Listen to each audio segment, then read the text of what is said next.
ನಮಸ್ಕಾರ. ರಿವ್ಯೂ ಚಾನಲ್ಗೆ ಸ್ವಾಗತ. ನಾನು ಸೌಖ್ಯ ಗಾಂವ್ಕರ್.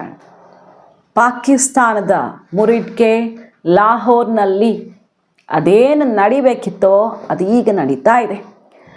ಅಜಿತ್ ದೋವಲ್ ಪಕ್ಕಾ ಗುರಿ ಇಟ್ರ. ಪಾಕಿಸ್ತಾನದ ಒಳಗಡೆ ಅಲ್ಲೋಲ ಕಲ್ಲೋಲ ದೊಡ್ಡ ವಿಕೆಟ್ಗೆ ಗುರಿ ಇಟ್ಟಿದ್ದಾರೆ.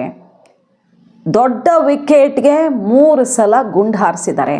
ಅದರ ಬೆನ್ನಲ್ಲೇ ಪಾಕಿಸ್ತಾನದಲ್ಲಿ ಅಲ್ಲೋಲ ಕಲ್ಲೋಲವೇ ಸೃಷ್ಟಿಯಾಗಿದೆ. ಪಾಕಿಸ್ತಾನವನ್ನು ಭೂಭಾಗದಲ್ಲಿ ಇಲ್ಲದಂತೆ ಮಾಡ್ತೀವಿ ಅಂತ ಘೋಷಣೆ ಮೊನ್ನೆ ಅಷ್ಟೇ ನಮ್ಮ ಸೇನಾ ಮುಖ್ಯಸ್ಥರಿಂದ ಗುಡುಕ್ತು. ರಾಜನಾಥ್ ಸಿಂಗ್ ಮತ್ತು ನಮ್ಮ ಸೇನಾ ಮುಖ್ಯಸ್ಥರು ಈ ಒಂದು ಬಿಗ್ ಸ್ಟೇಟ್ಮೆಂಟನ್ನು ಕೊಟ್ಟರು. ನೋಡಿದ್ದೀವಿ ಅಫ್ಘಾನಿಸ್ತಾನ ಮತ್ತು ಪಾಕಿಸ್ತಾನದ ಯುದ್ಧ ನಡೆದಿರುವ ಸಂದರ್ಭ. ಅಫ್ಘಾನಿಸ್ತಾನದ ವಿದೇಶಾಂಗ ಸಚಿವ ಅಮೀರ್ ಖಾನ್ ಮುಟಕಿ ಇಲ್ಲಿ ಭಾರತದಲ್ಲಿ ಇರುವಂಥ ಸಮಯದಲ್ಲಿ ಏನಾಯಿತು ಅಂತ. ಈಗ ಮುರಿಡ್ಕೆಯಲ್ಲಿ ಏನಾಗ್ತಿದೆ ಆ ಡೀಟೇಲ್ಸ್ ಇರ್ತಾ ಹೋಗ್ತೀವಿ. ಪಾಕಿಸ್ತಾನದ ಬುಡವನ್ನೇ ಅಲುಗಿಸಿರುವಂಥ ಸುದ್ದಿ ಇದು. ಮಿಸ್ ಮಾಡ್ತಾರೆ ನಮ್ಮ ಚಾನಲ್ನ ಸಬ್ಸ್ಕ್ರೈಬ್ ಮಾಡಿ, ನಿಮ್ಮ ಅಭಿಪ್ರಾಯ ಕಮೆಂಟ್ ಮಾಡಿ ತಿಳಿಸಿ. ಎಸ್ ವೀಕ್ಷಕರೇ, ಪಾಕಿಸ್ತಾನದಲ್ಲಿ ಈಗ ಹೆಣಗಳನ್ನು ಕೌಂಟ್ ಮಾಡೋದಷ್ಟೇ ಕೆಲಸ. ಆ ರೀತಿ ತಲೆಗಳು ಉರುಳ್ತಾ ಇದ್ದಾವೆ. ಪಾಕಿಸ್ತಾನದಲ್ಲಿ ಬೇರೆ ಇನ್ನೊಂದು ಭೂಭಾಗವನ್ನು ಕೇಳೋದಿರಲಿ, ಅವರ ದೇಶವನ್ನು ಉಳಿಸಿಕೊಂಡ್ರೆ ಸಾಕು. ಅದು ಯಾವಾಗ ಅಳಿಸಿ ಹೋಗುತ್ತೆ ಒಂದು ಪಾಕಿಸ್ತಾನ ಅನ್ನುವ ಜಾಗ ಅಂತ ಗೊತ್ತಿಲ್ಲ. ಆ ರೀತಿ ಮುಹೂರ್ತ ಹತ್ರ ಬಂದಿದೆ. ಎಲ್ಲ ಚಿಂದಿ ಚಿತ್ರಾನ್ನ ಆಗೋದಕ್ಕೆ, ಒಡೆದು ಹೋಳಾಗುವಂತಹ ಸಮಯ ಹತ್ರ ಬಂದೇ ಬಿಟ್ಟಿದೆ ಅನ್ನೋದಕ್ಕೆ ಇದು ಅತ್ಯಂತ ಮಹತ್ವದ ಬೆಳವಣಿಗೆ. ನೋಡಿದ್ದೀವಲ್ಲ, BLA ಪ್ರೊಟೆಸ್ಟು, ಅಲ್ಲಿ ಖೈಬರ್ ಪಖ್ತೂನ್ಖ್ವಾದಲ್ಲಿ ಏನಾಗ್ತಿದೆ, ಸಿಂಧ್ ಪ್ರಾಂತದಲ್ಲಿ ಏನಾಗ್ತಿದೆ, ಕಡೆ ಪಂಜಾಬ್ ಪ್ರಾಂತದವರು ಕೂಡ ಈಗ ಸಿಡಿದು ಎದ್ದಿದ್ದಾರೆ. ಟ್ರಂಪ್ ಮತ್ತು ಮುನೀರ್ ನಡುವೆ ಆಗಿರುವ ಡೀಲ್, ಗಾಜಾ ಹಮಾಸ್ ವಿಚಾರದಲ್ಲಿ ಶಾಂತಿ ಮಾತುಕತೆ ಮತ್ತೊಂದು ಅಂತ ಏನಾಗಿದೆ ನಿಮ್ಮದು ಕರೆಕ್ಟಾಗಿ ಹೇಳಿ, ಏನು ಮಾಡೋಕ್ಕೆ ಹೊರಟಿದ್ದೀರಾ ಅಂತ ಆಕ್ರೋಶ ಸಿಡಿತಲ್ವ TLP ಪ್ರೊಟೆಸ್ಟು. ಈಗ ಪಂಜಾಬ್ ಪ್ರದೇಶದ ಜನಗಳನ್ನು, ಇನ್ಫ್ಯಾಕ್ಟ್ ಅಲ್ಲಿನವರನ್ನು ಮಾತ್ರ ಪಾಕಿಸ್ತಾನ ಸಲಹತ್ತೆ ಅಂತ, ಬೇರೆಯವರೆಲ್ಲರೂ ಸಿಡ್ದೇಳೋದು. ಈಗ ಅಲ್ಲಿನ ಯುವಕರು, ಲಾಯರ್ಸು, ಜೆನ್ಸಿ ಪ್ರೊಟೆಸ್ಟ್ ಎಲ್ಲ ನಡೀತಿದೆ. ಆ ಭಾಗದ ಜನರನ್ನು ಹೊಡೆದು ಬಿಸಾಕ್ತಿದ್ದಾರೆ. ಅಲ್ಲಿನ ಯುವಕರ ಮಾತು ಕೇಳಿಸ್ಕೊಳ್ಬೇಕು ನೀವು. ಇದು ಏನು ಭೂಮಿನೋ ಇದು ನರ್ಕಾನೋ ಅನ್ನೋ ತನಕ ಅವರೇ ಆಕ್ರೋಶದ ಮಾತುಗಳನ್ನು ಆಡಿದ್ದಾರೆ. ಒಂದು ದೊಡ್ಡ ತಲೆಗೆ ಪಾಕಿಸ್ತಾನ ಅಪ್ಪಿ ತಪ್ಪಿ ಗುರಿ ಇಟ್ಟು ಹೊಡೆದು ಬಿಟ್ಟಿದೆ. ಅಲ್ಲಿ ಆಗಿರೋ ಪ್ರೊಟೆಸ್ಟು TLP ಅವರಿಂದ ಸಹಿಸಿಕೊಳ್ಳಲಾರದಂಥ ಪ್ರೊಟೆಸ್ಟ್ ಆಗಿದೆ. TLP ಅಂದರೆ ಅದು ಅತ್ಯಂತ ಕಟ್ಟರ್ ಮುಸ್ಲಿಂ ಪಕ್ಷ ಒಂದು. ಈ ಪಾಕಿಸ್ತಾನ ಅಮೇರಿಕದ ಲೆಕ್ಕಾಚಾರ, ಹೊಸ ಲೆಕ್ಕಾಚಾರ ಗಾಜಾಗೆ ಸಂಬಂಧಪಟ್ಟಂತೆ, ಅದರ ವಿರುದ್ಧ ಜೋರು ಪ್ರೊಟೆಸ್ಟ್ ಆಗ್ತಿದೆ. ಟ್ರಂಪ್ ಮತ್ತು ಮುನೀರ್ ನಡುವೆ ಏನಾಗಿದೆ ಅನ್ನೋ ವಿಷಯದಲ್ಲೇ ಆಕ್ರೋಶ ಸಿಡಿದಿದೆ. ಅಲ್ಲಿ ಪಾಕಿಸ್ತಾನದಲ್ಲಿರೋ US ಎಂಬಸಿ ಮುಂದೆಲ್ಲ ಸಿಕ್ಕಾಪಟ್ಟೆ ಆಕ್ರೋಶ, ಪ್ರೊಟೆಸ್ಟ್ ಎಲ್ಲ ಆಗ್ತಿದೆಯಲ್ವಾ. ಈ ಪ್ರೊಟೆಸ್ಟ್ ನಿಯಂತ್ರಿಸೋದಕ್ಕೆ ಪೊಲೀಸರಿಗೆ ಆಗ್ತಿಲ್ಲ, ಅಲ್ಲಿ ಕೈ ಮೀರಿ ಹೋಗಿದೆ. ಈ TLPಯ ಬಿಗ್ ಲೀಡರ್, ಒಂದು ರೀತಿಯಲ್ಲಿ ಮುಖ್ಯಸ್ಥ, ಆತನಿಗೆ 3 ಸಲ ಗುಂಡೇಟು ಕೊಟ್ಟುಬಿಟ್ಟು ಸಾದ್ ರಿಜ್ವಿಗೆ 3 ಸಲ 3 ಸುತ್ತಿನ ಗುಂಡು ಬಿದ್ದು ಬಿಟ್ಟಿದೆ. ಆತ ಸತ್ತೇ ಹೋಗಿದ್ದಾನೆ ಅಂತನೋ ಸುದ್ದಿ ಬೆಂಕಿ ಕಾಡ್ಗಿಚ್ಚು ವ್ಯಾಪಿಸ್ಕೊಳ್ತಾ ಇದೆ. ಬಟ್ ಒಂದು ಸೋರ್ಸ್ ಪ್ರಕಾರ ಆತ ಸಾವು ಬದುಕಿನ ಹೋರಾಟ ನಡೆಸ್ತಾ ಇದ್ದಾನೆ ಅಂತ. ಆತ ಸತ್ತು ಬಿಟ್ಟರೆ ಪಾಕಿಸ್ತಾನಕ್ಕೆ ಬೆಂಕಿ ಬಿತ್ತು ಭಸ್ಮ ಆಯಿತು ಅಂತಾನೆ. ಹಂಗಾಗತ್ತೆ ಪಾಕಿಸ್ತಾನದ ಪರಿಸ್ಥಿತಿ. ಈಗ ಆ ರೂಮರ್ಗೆ, ಆತ ಸತ್ತಿದ್ದಾನೆ ಅನ್ನೋ ರೂಮರಲ್ಲೇ ಅರ್ಧ ಪಾಕಿಸ್ತಾನ ಸುಟ್ಟು ಹೋಗ್ತಾ ಇದೆ. ದೊಡ್ಡ ತಲೆಗೆ ಗುಂಡು ಬಿದ್ದಿದೆ, 3 ಗುಂಡು ಬಿದ್ದಿದೆ. ಯಾರು ಹೊಡೆದ್ರು, ಏನು ಹೊಡೆದ್ರು, ಅಲ್ಲಿನ ಪೊಲೀಸರು ಹೊಡೆದ್ರ ಮತ್ತೊಂದ ಗೊತ್ತಿಲ್ಲ. ಒಟ್ಟಿನಲ್ಲಿ ಈ ಸಾದ್ ರಿಜ್ವಿಗೆ ಬಿದ್ದಿರೋ ಗುಂಡೇಟು ಪ್ರೊಟೆಸ್ಟ್ ನಡೀತಿರೋ ಟೈಮಲ್ಲಿ ಈಗ ಪಾಕಿಸ್ತಾನದ ಬುಡವನ್ನೇ ಅಲುಗಾಡಿಸ್ತಾ ಇದೆ. ಹೆಂಗಿದೆ ಅಂದರೆ ಟೈಮಿಂಗ್ಸು, ಮೊದಲೆಲ್ಲ ಅಮೇರಿಕ ಇಂಥ ಆಟಗಳನ್ನು ಬೇರೆ ದೇಶಗಳಲ್ಲಿ ಕಟ್ತಾ ಇತ್ತು. ಈಗ ಭಾರತ ಕೂಡ ಅಂಥದ್ರಲ್ಲೆಲ್ಲ ಕಡಿಮೆ ಬಿದ್ದಿಲ್ಲ. ಇಸ್ರೇಲು, ಅಮೇರಿಕ ಆಡುವಂಥ ಆಟಗಳನ್ನು ನಾವು ಚೆನ್ನಾಗಿ ಆಡ್ತಿದ್ದೀವಿ. ಹೇಳಿ ಕೇಳಿ ಅನ್ನೌನ್ ಗನ್ಮ್ಯಾನ್ಗಳೆಲ್ಲ ನಮಗೆ ತುಂಬ ಚೆನ್ನಾಗಿ ಗುಡ್ ನ್ಯೂಸ್ಗಳನ್ನು ಕೊಡ್ತಾ ಇರ್ತಾರೆ. ಆಗಾಗ ಬೇಕಾದಾಗ ಮೋದಿಗೆ ಗನ್ ತೋರಿಸ್ತವ್ನು ಸತ್ತೋಗ್ತಾನೆ, ನೆಕ್ಸ್ಟ್ ಡೇನೆ ಯಾರು ಮಾಡಿಸ್ತಾರೆ ನಮಗೆ ಗೊತ್ತಿಲ್ಲ. ಒಟ್ಟಿನಲ್ಲಿ ಅನ್ನೌನ್ ಗನ್ಮ್ಯಾನ್ಗಳು ಆಗಾಗ ಶುಭ ಸುದ್ದಿಗಳನ್ನು ಕೊಡ್ತಿರ್ತಾರೆ. ಅಲ್ಲೆಲ್ಲೋ ಭಾರತಕ್ಕೆ ಥ್ರೆಟ್ ಮಾಡಿದವನು ಬಗ್ಗದವನು ಹೇಳೋದೇ ಇಲ್ಲ. ಮಸೀದಿಯಿಂದ ಹೊರಗಡೆ ಬರ್ತಿರುವಾಗ ಬೈಕ್ ಹತ್ತೋ ಅಷ್ಟೊತ್ತಿಗೆ ಆತನ ಉಸಿರು ನಿಂತಿರುತ್ತೆ. ಇಂಥದ್ದೆಲ್ಲ ಸುಮಾರು 1 ಡಜನ್ ಫಿನಿಶ್ ಆಗಿವೆ ಅಲ್ವಾ. ಈಗ ಬೇರೆ ಬೇರೆ ಆರೋಪಗಳು ಭಾರತದ ಮೇಲೆ, ಬಲೂಚಿಸ್ತಾನ ಎಲ್ಲ ಬ್ಲಾಸ್ಟ್ಗಳನ್ನು, ಸುಸೈಡಲ್ ಅಟ್ಯಾಕ್ಗಳನ್ನು ಮಾಡ್ತಿರೋದು ಭಾರತ ಅಂತ. ನಾವಂತೂ ಮಾಡ್ತಿಲ್ಲಪ್ಪ, ನಿಮಗೇನು ಸಾಕ್ಷಿ ಇಲ್ಲ, ನಾಚಿಕೆ ಇಲ್ಲ, ಮಾನ ಮರ್ಯಾದೆ ಇಲ್ಲ ಅಂತ ಕಪಾಲ ಮೋಕ್ಷ ಭಾರತ ಮಾಡ್ತಾನೆ ಇರುತ್ತೆ. ಖೈಬರ್ ಪಖ್ತೂನ್ಖ್ವಾದಲ್ಲಿ ಈಗ ಅಲ್ಲಿ ಬಂಡುಕೋರರು ಡ್ರೋನ್ ಬಳಸಿ ಭಾರತ ಹೆಂಗೆ ಆಪರೇಷನ್ ಸಿಂಧೂರದಲ್ಲ ಅಟ್ಯಾಕ್ ಮಾಡ್ತಲ್ಲ ಅದೇ ಸ್ಟೈಲಲ್ಲಿ ಅಟ್ಯಾಕ್ ಮಾಡ್ತಿದ್ದಾರೆ. ಅದು ಹೆಂಗೆ ನಿಮ್ಮ ಸ್ಟೈಲಲ್ಲೇ ಇವ್ರು ಹೊಡಿತಾರೆ, ಇವ್ರ ಹತ್ರ ಡ್ರೋನ್ ಎಲ್ಲಿ ಬಂತು, ಬಂಡುಕೋರ ಹತ್ರ ಡ್ರೋನ್ ಎಲ್ಲಿಂದ ಬಂತು ಅಂತ ಪಾಕಿಸ್ತಾನ ಕೇಳುತ್ತೆ. ಅದಕ್ಕೆ ನಾವೇನು ಉತ್ತರ ಕೊಡೋಕ್ಕಾಗತ್ತೆ? ಎಲ್ಲಿಂದನೋ ಬಂದಿರುತ್ತೆ. ಈಗ ಪಾಕಿಸ್ತಾನದ ಸೈನ್ಯಕ್ಕಿಂತ ಬಂಡುಕೋರರೇ ಸ್ಟ್ರಾಂಗ್ ಆಗಿದ್ದಾರೆ ಅನ್ನೋದು ವಿಪರ್ಯಾಸ. ಏನು ಮಾಡೋಕ್ಕಾಗತ್ತೆ? ತಾಲಿಬಾನಿಗಳು ನಿನ್ನೆ ಅಫ್ಘಾನಿಸ್ತಾನದ ತಾಲಿಬಾನಿಗಳು ಸೌದಿ, ಕತಾರು ಎಲ್ಲ ಕೇಳಿ ರಿಕ್ವೆಸ್ಟ್ ಮಾಡಿಕೊಂಡು ಕಡೆಗೆ ಪಾಕಿಸ್ತಾನ ಜೀವ ಉಳಿಸ್ಕೊಳ್ಬೇಕಾಯ್ತು. ಅಫ್ಘಾನಿಸ್ತಾನ ಒಂದು ಸ್ಟೇಟ್ಮೆಂಟ್ ರಿಲೀಸ್ ಮಾಡಿದೆ, ಬರೀ 10% ಅಷ್ಟೇ ನಮ್ಮ ಬಲವನ್ನು ಉಪಯೋಗಿಸಿರೋದು ಈ ಸಲ ಪಾಕಿಸ್ತಾನದ ಮೇಲೆ.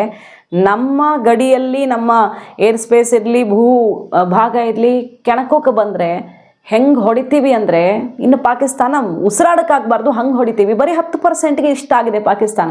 ಭಾರತ ಕೆಣಕತ್ತ? ಭಾರತದ ಸಹಾಯ ಕೇಳ್ಕೊಂಡು ಬಂದ ಅಫ್ಘಾನನ್ನೇ ಟಚ್ ಮಾಡೋಕ್ಕಾಗಲಿಲ್ಲ ಪಾಕಿಸ್ತಾನಕ್ಕೆ. ಅಫ್ಘಾನಿಸ್ತಾನಕ್ಕೆ ಇತ್ತೀಚಿನ ವರ್ಷಗಳಲ್ಲಿ ಎಲ್ಲ ಬಗೆಯ ಬಲಗಳನ್ನು, ಆರ್ಥಿಕವಾಗಿ ಎಲ್ಲಿ ಭೂಕಂಪ ಆಗಲಿ, ಎಲ್ಲಿ ಮೆಡಿಕಲ್ ಅಸಿಸ್ಟೆನ್ಸ್ ಇರಲಿ, ಈಗ ನಿನ್ನೇನು ಒಪ್ಪಂದ ಆಯಿತು. ಅಮೀರ್ ಖಾನ್ ಮುಟ್ಟಕಿ 10 ದಿನಗಳ ಪ್ರವಾಸಕ್ಕೆ ಭಾರತದಲ್ಲಿದ್ದರು. ಅಲ್ಲಿ ಅಫ್ಘಾನಿಸ್ತಾನದ ತಾಲಿಬಾನಿಗಳು ಪಾಕಿಸ್ತಾನವನ್ನು ಹಾಗೆ ಮುಖಾಮುಖಿ ನೋಡದೆ ಹೊಡೆದಾಕಿದ್ರು. ಇನ್ನು ಭಾರತ ಟಚ್ ಮಾಡುತ್ತಾ ಪಾಕಿಸ್ತಾನ? ಅಫ್ಘಾನಿಸ್ತಾನದ ವಿರುದ್ಧ ಗೆಲ್ಲೋಕ್ಕಾಗಲಿಲ್ಲ ಅವ್ರ ಹತ್ರ. ಅಫ್ಘಾನಿಸ್ತಾನದಲ್ಲಿ ಎಂತಹ ಸಂಭ್ರಮಾಚರಣೆ ಅಂತೀರ ದೃಶ್ಯ ನೋಡಬೇಕು ನಿಮಗೆ. ಅಲ್ಲಿನ ಸೋಲ್ಜರ್ಸ್ಗೆ ಹಾರ ಹಾಕಿ, ಮ್ಯೂಸಿಕ್ ಹಾಕಿ, ಡಾನ್ಸ್ ಮಾಡಿ ಪಾಕಿಸ್ತಾನವನ್ನು ಬಗ್ಗು ಬಡೆದ ಸಂಭ್ರಮ ಆಗ್ತಿದೆ. ಜಸ್ಟ್ 3-4 ದಿನಗಳಲ್ಲಿ ಪಾಕಿಸ್ತಾನ ಫಿನಿಶ್ ಮಾಡ್ತು ಅಫ್ಘಾನಿಸ್ತಾನ. ಅಲ್ಲಿ 2 ಗಂಟೆ ರಾತ್ರಿಗೆ ಒಂದ್ಸಲ ಭಾರತ ಸೂರ್ಯೋದಯ ಮಾಡಿಸುತ್ತೆ, ಒಂದ್ಸಲ ಅಫ್ಘಾನಿಸ್ತಾನ ಸೂರ್ಯೋದಯ ಮಾಡುತ್ತೆ. ಏನರಪ್ಪ ಇದು ಅಂತ ಟ್ರೋಲ್ಗಳ ಮೇಲೆ ಟ್ರೋಲ್ಗಳು. ಅಂತಹ ಪರಿಸ್ಥಿತಿಯಲ್ಲಿದೆ ಪಾಕಿಸ್ತಾನ. ಈಗ ಎಲ್ಲ ಕಡೆಯಿಂದ ಏಕಾಏಕಿ ಪ್ರೊಟೆಸ್ಟ್ಗಳಾಗೋದು. ಪ್ರೊಟೆಸ್ಟ್ ಕಾಮನ್ನಲ್ಲಿ, ಆದರೆ ಇದು ಪ್ರೊಟೆಸ್ಟ್ ಅಂದರೆ ಪ್ರೊಟೆಸ್ಟ್ ರೇಂಜಿನ ಪ್ರೊಟೆಸ್ಟ್ ಅಲ್ಲ, ನೆಕ್ಸ್ಟ್ ಲೆವೆಲ್. ಬರೀ ಎಲ್ಲ ವೆಹಿಕಲ್ಸು, ರಸ್ತೆಗಳು, ಅಲ್ಲ ಸುತ್ತಮುತ್ತಲಿನ ಕಟ್ಟಡಗಳೆಲ್ಲ ಬ್ಲಾಸ್ಟ್ ಆಗುತ್ತೆ. ಕಣ್ಣು ಮಿಟುಕ್ಸೋದ್ರೊಳಗಡೆ ಬ್ಲಾಸ್ಟು. ಡ್ರೋನ್ ಬಂದು ಬಾಂಬ್ ಹಾಕಿ ಹೋಗುತ್ತೆ, ಸುಸೈಡಲ್ ಅಟ್ಯಾಕ್ ಆಗುತ್ತೆ, ಎಲ್ಲ ಕಡೆ ವಿಧ್ವಂಸ ಆಗ್ತಾ ಇದೆ. ಯಾರು ಏನು ಮಾಡ್ತಿದ್ದಾರೆ ಗೊತ್ತಿಲ್ಲ, ಪಾಕಿಸ್ತಾನದೊಳಗಡೆ ಅಂತೂ ವಿಧ್ವಂಸ ಆಗ್ತಿದೆ. ಹಾಗಾದರೆ ನಮ್ಮ ಅಜಿತ್ ದೋವಲ್ ಅವ್ರು ಏನು ಮಾಡ್ತಿದ್ದಾರೆ, ನಮ್ಮ ರಾ ಏನು ಮಾಡ್ತಿದೆ, ನಮ್ಮ ಇಂಟೆಲಿಜೆನ್ಸ್ ಏನು ಮಾಡ್ತಿದೆ? ನಾವಂತೂ ಪಾಕಿಸ್ತಾನದ ಒಳಗಡೆ ಏನೋ ಮಾಡ್ತಿದ್ದೀವಿ ಅಂತ ಅಲ್ಲ, ಆದರೆ ಭಾರತವನ್ನು ಕೆಣಕದಂತೆ ಪಾಕಿಸ್ತಾನ ಹೆಂಗೆ ವೀಕ್ ಮಾಡಬೇಕೋ ಅದಕ್ಕಂತೂ ನಮ್ಮ ಭಾರತದ ಬುದ್ಧಿವಂತ ತಲೆಗಳು ತಯಾರಿಯನ್ನು ಮಾಡಿಟ್ಟಿವೆ. ಅಫ್ಘಾನಿಸ್ತಾನದ ಜೊತೆಗೆ ಮತ್ತೆ ಸಂಬಂಧವನ್ನು ರೈಟ್ ಟೈಮಲ್ಲಿ ಗಟ್ಟಿ ಮಾಡ್ಕೊಂಡಿದ್ದು ನೋಡಿ. ನಿನ್ನೆ ಅಷ್ಟೇ ಜಯರಾಮ್ ರಮೇಶ್ ಅವರು, ಕಾಂಗ್ರೆಸ್ ಅವರು ಕಾಲೆಳಿತಾರೆ. ಕಾಂಗ್ರೆಸ್ ಸರ್ಕಾರ ಇದ್ದು ತಾಲಿಬಾನಿಗಳ ಜೊತೆ ಕೈ ಜೋಡಿಸಿದ್ರೆ ಏನಾಗ್ತಿತ್ತೋ ಕತೆ, BJP ಏನು ಹೇಳ್ತಿತ್ತೋ. ಈಗ ನೋಡಿ ಇವ್ರ ಕಥೆನ ತಾಲಿಬಾನ್ ಕೂರಿಸ್ಕೊಂಡು ಮಾತಾಡ್ತಾರೆ. ಆಮೇಲೆ ತಾಲಿಬಾನ್ ಅವ್ರ ಜೊತೆಗೆ ಏನು ಮಾಡೋಕ್ಕೆ ಹೋಗಿದ್ದೀವಲ್ಲಿ? ತಾಲಿಬಾನಿಗಳ ಜೊತೆಗಿನ ಈ ಕ್ಷಣದ ಸ್ನೇಹ ಭಾರತಕ್ಕೆ ಬಹಳ ಅನುಕೂಲಕರ. ಜಯಶಂಕರ್ ಅವರು ಅಲ್ಲೇ ಠಕ್ಕರ್ ಕೊಟ್ಟಿದ್ದಾರೆ ಕಾಂಗ್ರೆಸ್ಗೆ. ನಿಮಗೆ ಪಾಕಿಸ್ತಾನದ ಜೊತೆಗೆ ತಾಲಿಬಾನ್ ಇದ್ದಾಗ ಪ್ರಾಬ್ಲಮ್ ಇರಲಿಲ್ಲ, ಮಾತಾಡ್ತಿರ್ಲಿಲ್ಲ ನೀವು.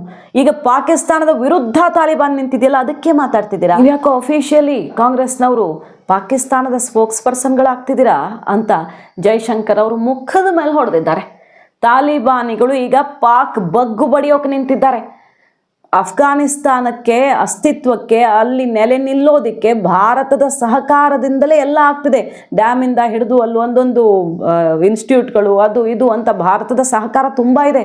ಅಫ್ಘಾನಿಸ್ತಾನ ಭಾರತಕ್ಕೆ ಸಿಕ್ಕಾಪಟ್ಟೆ ಋಣಿಯಾಗಿ ಬಗ್ಗಿ ನಡೀತಿದೆ, ನಿಮ್ಮ ಸಹಕಾರ ಕೊಡಿ ನಮ್ಮ ಅಭಿವೃದ್ಧಿಗೆ ಅಂತ. ಎಲ್ಲಕ್ಕಿಂತ ಪ್ರಮುಖವಾಗಿ ಪಾಕಿಸ್ತಾನವನ್ನು ಬುಡ ಸಮೇತ ಅಲುಗಾಡಿಸ್ತಿದೆ. ಈಗ ತಾಲಿಬಾನ್ ಜೊತೆ ನಾವು ಕೈ ಜೋಡಿಸೋದು ರೈಟಾ ರಾಂಗಾ? ಸಿದ್ಧಾಂತ ಮತ್ತೊಂದು ಅಲ್ಲ. ಚೀನಾ ಜೊತೆಗೆ ಹೋಗಬೇಕಾಗಿ ಬಂತು, ಹೋಯ್ತು ಭಾರತ. ಚೀನಾ ಏನು ನಂಬಿಕೆಗೆ ಅರ್ಹವಾದ ದೇಶವಾ? ನಮಗೇನು ಬೇಕೋ ಆ ಕ್ಷಣದಲ್ಲಿ ತಗೊಳ್ಬೇಕು. ರಷ್ಯಾದಿಂದ ಆಯಿಲ್ ಬೈ ಮಾಡ್ತೀವಿ, ಎಲ್ಲರ ವಿರೋಧದ ನಡುವೆನೂ ಅದು ನಮ್ಮ ನಿರ್ಧಾರ. ತಾಲಿಬಾನ್ ಜೊತೆಗೆ ನಮ್ಮ ಲಾಭಕ್ಕಾಗಿ, ಚುನಾವಣಾ ಲಾಭಕ್ಕಾಗಿ ಅಲ್ಲ, ಬದಲಾಗಿ ದೇಶದ ಲಾಭಕ್ಕಾಗಿ ಒಪ್ಪಂದ ಇದು ಅಂತ ಕೌಂಟರ್ ಮೇಲೆ ಕೌಂಟರ್ ಈಗ BJP ತಿರುಗಿಸ್ಕೊಡ್ತಿದೆ ಕಾಂಗ್ರೆಸ್ಗೆ. ಅದು ಬಿಟ್ಟಾಕಿ, ರಾಜಕೀಯ ಬಿಟ್ಟಾಕಿ, ನಾವು ಪಾಕಿಸ್ತಾನದ ಕಥೆ ಏನಾಗ್ತಿದೆ ಈಗ ಅಂತ ನೋಡೋಣ. ಅಫ್ಘಾನಿಸ್ತಾನ ಅಂತೂ ಈ ರೀತಿ ಸಂಭ್ರಮ ಆಚರಿಸ್ತಾ ಇದೆ. ಅಫ್ಘಾನಿಸ್ತಾನಕ್ಕೆ ಹೆಂಗೆ ಶಕ್ತಿ ಬಂದಿದೆ ನೋಡಿ. ಈಗ ಯಾವ ರೀತಿ ಶಕ್ತಿ ಬಂದಿದೆ ಅಂದರೆ, ಅವ್ರ ಏರ್ಫೋರ್ಸ್ ಎಲ್ಲ ಅಷ್ಟು ಸ್ಟ್ರಾಂಗ್ ಇಲ್ಲ. ಮತ್ತು ಬೇರೆ ಬೇರೆ ಪಾಕಿಸ್ತಾನ ಬೇರೆ ತಿನ್ನಕ್ಕೆ ಅನ್ನ ಇಲ್ದಿದ್ರು ಅವ್ರ ಸೇನೆ ವಿಚಾರದಲ್ಲಿ ಸ್ವಲ್ಪ ಸ್ಟ್ರಾಂಗ್ ಅಲ್ವಾ, ಹೇಳಿ ಕೇಳಿ ಎಲ್ಲ ಬಲಿಷ್ಠ ರಾಷ್ಟ್ರಗಳ ಶಸ್ತ್ರಾಸ್ತ್ರಗಳು ಯುದ್ಧ ವಿಮಾನಗಳೆಲ್ಲ ಇವೆ, ಆದರೆ ಎಲ್ಲ ಕೈ ಕೊಡ್ತಿದೆ. ಹೆಂಗೆ ಹೊಡಿತಿದ್ದಾರೆ ಪಾಕಿಸ್ತಾನವನ್ನು 4 ಕಡೆಯಿಂದ ಅಂದರೆ ಎಲ್ಲೆಡೆಯಿಂದ ಬಂಡುಕೋರರು. POKಲಿ ಯಾವ ಥರ ಪ್ರೊಟೆಸ್ಟ್ ಆಯಿತು ಅಂದರೆ ಅವ್ರಿಗೆ ಅರಗಿಸ್ಕೊಳ್ಳೋಕ್ಕಾಗಲಿಲ್ಲ. ಮಂಡಿಯೂರಿ ಪ್ರಧಾನಿ ಕೇಳ್ಕೊಳ್ಬೇಕಾಯ್ತು, ನೀವು ಹೇಳಿದ್ದೆಲ್ಲ ಕೊಡ್ತೀನಿ ಅಂತ. ಬಲೂಚಿಗಳು ಕಂಡಲ್ಲಿ ಹೊಡೆದು ಹಾಕ್ತಿದ್ದಾರೆ. ಒಂದು ದೃಶ್ಯ ವೈರಲ್ ಆಗ್ತಿದೆ, ಪಾಕಿಸ್ತಾನದ ಸೈನಿಕರ ಹೆಣವನ್ನು ಸುಮಾರು 1 ಕಿಲೋಮೀಟರ್ ದೂರದಿಂದ ಎತ್ಕೊಂಡು ಬರ್ತಿದ್ದಾರೆ. ಅಷ್ಟು ಉದ್ದ ಸಾಲು ಹೆಣ ಸೈನಿಕರದ್ದು. ಇನ್ನೊಂದು ದೃಶ್ಯ ತೋರಿಸ್ತೀವಿ ನೋಡಿ. 25 ಸೇನಾ ಪೋಸ್ಟ್ಗಳನ್ನು ಅಫ್ಘಾನಿಸ್ತಾನ ವಶಪಡಿಸ್ಕೊಂಡಿದೆ. ಸೈನಿಕರು ಅದನ್ನೆಲ್ಲ ಬಿಟ್ಟು ಜೀವ ಉಳಿಸ್ಕೊಳ್ಳೋಕೆ ಓಡ್ತಿರೋ ದೃಶ್ಯವನ್ನು ನೀವು ನೋಡಬಹುದು. ಹಾಗೆ ಪಲಾಯನ ಮಾಡಿದ್ದಾರೆ. ಪಾಕಿಸ್ತಾನದ ಭೂಭಾಗವನ್ನೇ ವಶಪಡಿಸ್ಕೊಳ್ಳೋ ರೀತಿಯಲ್ಲಿ ಅಫ್ಘಾನಿಸ್ತಾನದ ಮೆಗಾ ಆಪರೇಷನ್ ಸಕ್ಸಸ್ ಆಗಿದೆ. ಪಾಕಿಸ್ತಾನ ಈಗ ಕಂಡು ಕೇಳರಿಯದ ಪರಿಸ್ಥಿತಿಗೆ ತಲುಪಿದೆ.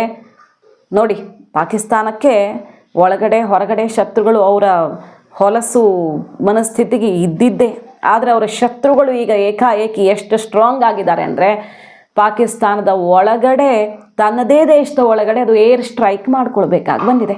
250 ಜನ TLP ಈ ಕ್ಲಾಶಲ್ಲಿ ಸತ್ತಿರೋದ್ರಿ. ಒಂದು ರಾತ್ರಿಲಿ TLP ಮತ್ತು ಪೊಲೀಸ್ ನಡುವಿನ ಕ್ಲಾಶಲ್ಲಿ 250 ಜನ ಸತ್ತಿದ್ದಾರೆ. ಪೊಲೀಸರೇ ಅಲ್ಲಿ ಸತ್ತು ಬಿದ್ದಿರೋದು ಸುಮಾರು 80 ಹತ್ರ ಲೆಕ್ಕ ಸಿಗ್ತಿರೋದೀಗ.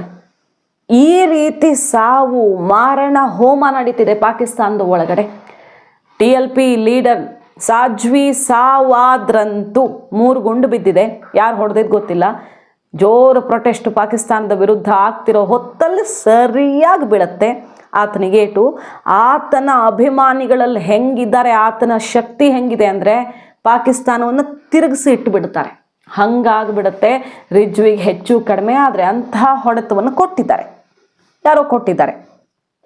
ಈ ರೀತಿ ಎಲ್ಲೆಡೆಯಿಂದ ಪಾಕಿಸ್ತಾನ ಈಗ ಚೂರಾಗುವಂತಹ ಸನ್ನಿವೇಶ ಬಂದಿದೆ. ಪಾಕಿಸ್ತಾನದಲ್ಲಿ ಕಂಡು ಕೇಳರಿಯದ ಪರಿಸ್ಥಿತಿ ಉದ್ಭವಿಸಿದೆ. ಪಾಕಿಸ್ತಾನದಲ್ಲಿ ಏನೂ ಸೇಫ್ ಅಲ್ಲ ಅನ್ನೋದಕ್ಕೆ ಇದೊಂದು ದೃಶ್ಯ ನೋಡಿ. ಸೌತ್ ಆಫ್ರಿಕಾ ಟೀಮು ಆಡ್ತಾ ಇತ್ತು ಅಲ್ಲಿ ಗಡಫಿ ಸ್ಟೇಡಿಯಮ್ಮಲ್ಲಿ, ಲಾಹೋರಲ್ಲಿ. TLP ಪ್ರೊಟೆಸ್ಟರ್ಸ್ ಅಲ್ಲಿಗೆ ನುಗ್ಗಿದ್ದಾರೆ. ಕ್ರಿಕೆಟ್ ಮ್ಯಾಚು, ಇಂಟರ್ನ್ಯಾಷನಲ್ ಮ್ಯಾಚ್ಗಳಿನ್ನು ಪಾಕಿಸ್ತಾನದಲ್ಲಿ ನಡೆಯೋದಕ್ಕೆ ಸೇಫ್ ಅಲ್ವೇ ಅಲ್ಲ ಅನ್ನುವಂಥ ಪರಿಸ್ಥಿತಿ ಉದ್ಭವಿಸಿದೆ. ಸೊ ಪಾಕಿಸ್ತಾನದಲ್ಲಿ ಈಗ ನಿಂತಲ್ಲಿ ಕುಂತಲ್ಲಿ ಒಳಗಡೆಯವ್ರು ಹೊಡಿತಿದ್ದಾರೆ, ಹೊರಗಡೆಯವ್ರು ಹೊಡಿತಿದ್ದಾರೆ. ಕೆಲವು ಕಡೆ ಯಾರು ಹೊಡಿತಿದ್ದಾರೆ ಅಂತ ಗೊತ್ತಾಗದ ರೀತಿಯಲ್ಲಿ ಬಂದು ಬೀಳ್ತಿದೆ ಪಾಕಿಸ್ತಾನ. ಅದರಲ್ಲೂ ಆಪರೇಷನ್ ಸಿಂಧೂರ ಬಳಿಕ. ಮುಂಚೆನೂ ನಡೀತಿತ್ತು, ಆದರೆ ಕೇಳಿದ್ರ ಇಂತಹ ಬೆಳವಣಿಗೆಯನ್ನು? ಹೆಂಗಾಗಿದೆ ಅಂದರೆ ಈಗ ಪಾಕಿಸ್ತಾನ ಬರೀ ಯುದ್ಧದ ಭೂಮಿ. ಈಗ ಎಲ್ಲೋ ಹಮಾಸ್ ಮೇಲೆ ಅಟ್ಯಾಕ್ ಆಯಿತು, ಗಾಜಾ ಪಟ್ಟಿ. ಪಾಕಿಸ್ತಾನದ ಒಳಗಡೆ ಇವತ್ತು ಅದೇ ಆಗ್ತಿದೆ. ದೃಶ್ಯ ನೋಡಿದ್ರೆ ಇದು ಸಂಪೂರ್ಣವಾಗಿ ಯುದ್ಧ ಭೂಮಿ. ಒಳಗಿನವರ ಜೊತೆಗೇ ಯುದ್ಧ ಮಾಡ್ತಿರುವಂಥ ಒಂದು ಅತ್ಯಂತ ಕನಿಷ್ಠ ರಾಷ್ಟ್ರ ತನ್ನದೇ ದೇಶದ ನಾಗರಿಕರ ವಿರುದ್ಧ ಶಸ್ತ್ರಾಸ್ತ್ರಗಳನ್ನು ತಗೊಂಡು ಸಾಲು ಸಾಲು ವಾಹನಗಳಲ್ಲಿ ಹೋಗ್ತಿರೋ ದೃಶ್ಯಗಳು ಶೇಮ್ ಅಂತ ವೈರಲ್ ಆಗ್ತಿವೆ ಇವತ್ತು. ಪಾಕಿಸ್ತಾನದ ಒಳಗಡೆ ಏನಾಗಬೇಕಿತ್ತಲ್ಲ ಅದೀಗ ಆಗ್ತಾ ಇದೆ. ಸೊ ಪಾಕಿಸ್ತಾನ ಭಾರತವನ್ನು ಇನ್ನು ಕೆಣಕೋದಿರಲಿ, ಟ್ರಂಪ್ ಜೊತೆ ಕೈ ಜೋಡಿಸಿ, ಮತ್ತೊಬ್ಬರ ಜೊತೆ ಕೈ ಜೋಡಿಸಿ ಪಾಕಿಸ್ತಾನ ಇನ್ನು ಮುಂದೆ ಭಾರತವನ್ನು ಟಚ್ ಮಾಡೋದಿರಲಿ. ಅಲ್ಲಿ ತನ್ನ ದೇಶ, ನಾವು ಪಾಕಿಸ್ತಾನ ಅನ್ನುವ ದೇಶ ಅಂತ ಉಳಿಸಿಕೊಳ್ಳೋದೇ ತುಂಬ ದೂರ ಉಳ್ಕೊಂಡಿಲ್ಲ. ಅದು ಒಡೆದ ಛಿದ್ರ ಆಗೋದು. ಆ ಹೆಸರನ್ನು ಉಳಿಸಿಕೊಳ್ಳೋದಕ್ಕೆ ಅವರು ಕೆಲವು ದಿನಗಳವರೆಗೆ ಹೋರಾಟ ಮಾಡಬಹುದು, ಅದು ಕೂಡ ತುಂಬ ದಿನ ಸಾಧ್ಯ ಇಲ್ಲ. ಅಂಥ ಸ್ಥಿತಿಗೆ ಅವರ ವಿರೋಧಿಗಳು ತಂದಿಟ್ಟಿದ್ದಾರೆ. ನಾವಂತೂ ವಾಟರ್ ಶಾಕ್ ಕೊಟ್ವಿ, ಹಾಗೆ ಅಫ್ಘಾನಿಸ್ತಾನದ ಮೂಲಕ ಒಂದು ವಾಟರ್ ಶಾಕ್, ಅಲ್ಲೊಂದು ಭಯಂಕರವಾದ ಡ್ಯಾಮ್ ತಯಾರಿ ಭಾರತದ ಕಡೆಯಿಂದನೇ ಆಗ್ತಿದೆ. ಎಲ್ಲೋ ಆಪರೇಷನ್ ಸಿಂಧೂರ ಬಳಿಕ ಇಂತಹ ಡೆವಲಪ್ಮೆಂಟು ಜೋರಾಗಿ ನಡೀತಿರೋದು ಪಾಕಿಸ್ತಾನದಲ್ಲಿ. POK ತಾನಾಗಿಯೇ ಭಾರತದ ತೆಕ್ಕೆಗೆ ಸದ್ಯದಲ್ಲೇ ಬೀಳುತ್ತೆ ಅಂದರೆ ನಮ್ಮದೇ, ಅದು ಸಂಪೂರ್ಣವಾಗಿ ಡಿಸ್ಪ್ಯೂಟ್ ಎಲ್ಲ ಕಳೆದು ನಮ್ಮದಾಗತ್ತೆ ಅಂತ ಮೊನ್ನೆ ಸ್ಟೇಟ್ಮೆಂಟ್ ಬಂತು. ಸರ್ಕ್ರಿಕ್ ರೀಜನನ್ನು ಟಚ್ ಮಾಡೋಕೆ ಬರ್ತಿದೆ ಅಮೆರಿಕದ ಸಹಕಾರ ಅಥವಾ ಇನ್ನೊಬ್ಬರ ಸಹಕಾರದಿಂದ. ಪಾಕಿಸ್ತಾನ ಯಾಕೋ ಅಲ್ಲಿ ಬಾಲ ಬಿಚ್ಚುತ್ತಿದೆ. ಕರಾಚಿಯನ್ನೇ ವಶಪಡಿಸಿಕೊಳ್ತೀವಿ ಅನ್ನುವ ಬಿಗ್ ಸ್ಟೇಟ್ಮೆಂಟ್ ಬಂತು. ಆರಂಭದಲ್ಲೇ ಹೇಳಿದ ಹಾಗೆ ಭೂಭಾಗದಲ್ಲಿ ಅಳಿಸಿ ಹೋಗ್ತೀರಿ ಅನ್ನುವ ಸ್ಟೇಟ್ಮೆಂಟ್ ಬಂತು. ಇದೆಲ್ಲ ಸ್ಟೇಟ್ಮೆಂಟ್ಗಳು ಅಂತ ಕಾಣಿಸ್ತಿರಬಹುದು, ಆದರೆ ಪಾಕಿಸ್ತಾನದಲ್ಲಿ ಆಗ್ತಿರೋ ಬೆಳವಣಿಗೆ ಇದೆಯಲ್ಲ ಅದಂತೂ ಭಾರತಕ್ಕೆ ಬಹಳ ಬಹಳ ಪೂರಕವಾದದ್ದು. ಅಸ್ತಿತ್ವ ಶೇಕ್ ಆಗ್ತಿದೆ ಅನ್ನೋದ್ರಲ್ಲಿ ಡೌಟ್ ಇಲ್ಲ. ಐತಿಹಾಸಿಕವಾದಂಥ ಪ್ಲಾನ್ ಒಂದು ಪಾಕಿಸ್ತಾನದ ಯಾರೋ ವಿರೋಧಿಗಳು ಮಾಡ್ತಿದ್ದಾರೆ. ಮಾಹಿತಿ ಇಷ್ಟ ಆಗಿದ್ರೆ ಮಿಸ್ ಮಾಡಿದ್ರೆ ನಮ್ಮ ಚಾನಲ್ನ ಸಬ್ಸ್ಕ್ರೈಬ್ ಮಾಡಿ, ನಿಮ್ಮ ಅಭಿಪ್ರಾಯ ಕಮೆಂಟ್ ಮಾಡಿ ತಿಳಿಸಿ. Thank you.